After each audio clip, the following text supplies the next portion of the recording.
Hello everyone, I just thought I would show you my new toys. I have it in my hot little hand, and this is the new tea leaf reading card decks that I have just done recently, and it is called Serenity. And the reason I've called it Serenity, it's because it's all done in very soft pastel watercolours with pen ink lines on it with the drawings, and the drawings I've actually hand drawn myself, so it is another hand drawn deck. This is the booklet that comes with it, and it has all the extended meanings, and it's a lovely glossy shiny book. And these are the cards. And I actually just thought I'd put the blue flower on it. I thought something soft, something peaceful. And so you do get them in this lovely little cotton bag. And let's go through.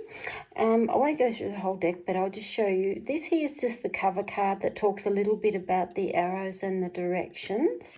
And in each deck, we actually have 2 men and 2 ladies. And I always say, when you are reading, some people prefer to leave all the people cards in there. But if you are like me, I tend to just leave one set of the people cards. But when you are choosing one set of the people cards, always make sure you have the pair. For instance, you would not put that man and that lady together. And the reason why, see the arrows down the bottom? They're both looking the same direction. And that's actually not what we want with tea cards, because we use a lot of directions. So if you are removing a couple of people out of your deck, make sure you have the pairs that face each other. So those two go together. So I've got the blue and the grey.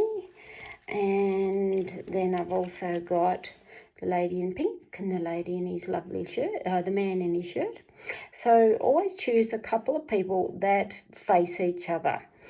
The reason I have the 2 lots of people in there, and that is for our same-sex relationships. So if you have gay relationships, you just pull out one of the other parties and you marry them up. So by having it this way, we've got 2 ladies here that face each other, and then we have 2 men that face each other.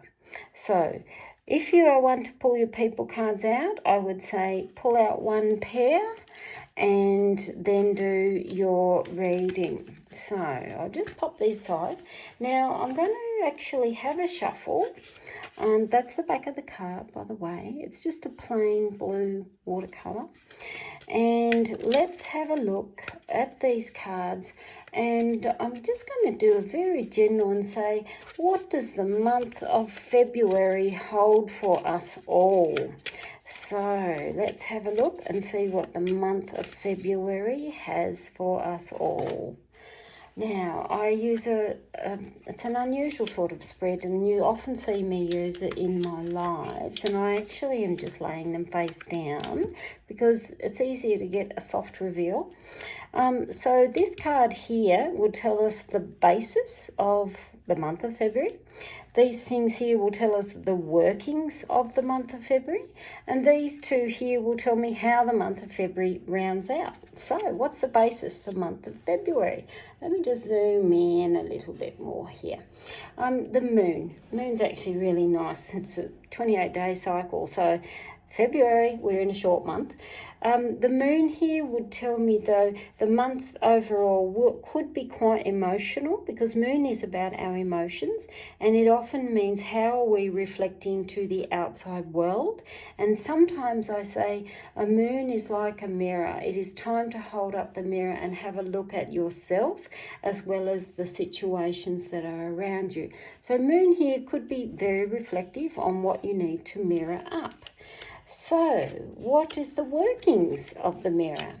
We have the balloon, the mermaid, and the rose. Now, even though these cards all have arrows on them, because this is a particular layout that I use a lot, we actually ignore the arrows. We only use the arrows when we are doing directional readings, and this one is not so much based on a directional reading. We are looking at as a whole. So our workings here. Balloon here could tell me the month may be a little bit stressful in some parts, but it's not long-term stress. It usually tells me stress will lift, it dissipates. We have the mermaid, which means, again, things that might look fairly attractive are not always fairly attractive. It does mean safe journeys in its positive. So seeing this, after this, we would look and say, yes, some things could be a bit stressful, but it will be okay. It may not be cracked up to what you thought it was, but you will come out okay. The rose here is quite lovely because it literally means show yourself and the beauty that you hold within. And so what is the rounding off? The baby card, oh, and the angel. Don't you love the angel? It was the first card I drew in this deck, and it was a number 2. I know, I do things a bit scattered, but anyway.